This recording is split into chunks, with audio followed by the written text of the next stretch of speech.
thinking about equity mindedness and equity and assessment, at the start, at the genesis of programs, policies and or practice, we have to have the questions that we need to ask that's going to give us the answers that we need, and that has to, and it needs to be in accordance with the objectives of the program. A lot of times we miss that whole thing, and we don't think about assessment till the last thing. And then, there's a fear of assessment, like folks don't, it's like the A word, like folks are like, oh my God, assessment, what is this?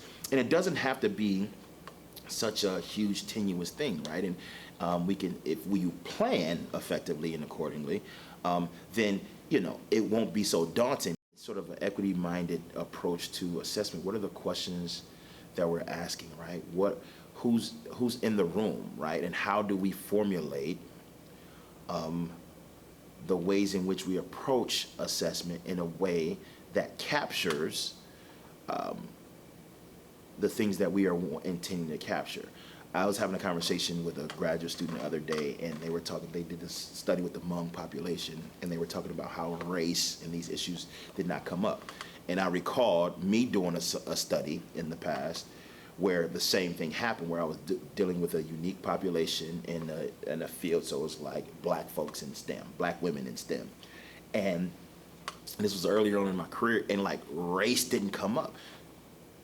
It also depends on the types of questions that you ask, right? And so when you really want to get at the heart of experiences, then that should inform your protocol. And I think a lot of times we don't do, we either do a survey that we bought or have before, or we think about just the questions we want to ask. And sometimes the questions we ask don't get at the heart to what we're trying to get at, right? So it necessitates sort of professionals who do this work and actually thinking from an equity-minded perspective as to the information we need. Who are the people who are involved in the construction of assessment?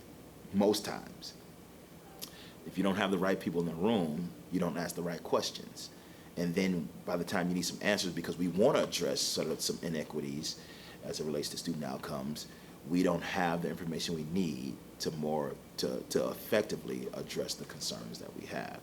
So thinking about that on the front end, having individuals, diverse individuals. I mean, when I say diverse, I'm not just talking about, black or white, or, sometimes we look at diversity being real, black and white, or black, white, and brown these days. No. A diversity of thought, experience, areas of expertise, having sort of a consortium of folks who are informing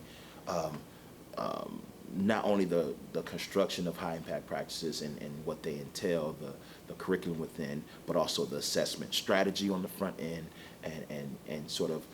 and that should inform what we do again, right? And we won't be perfect on the first time, and we have to keep assessing so that we keep informing our work.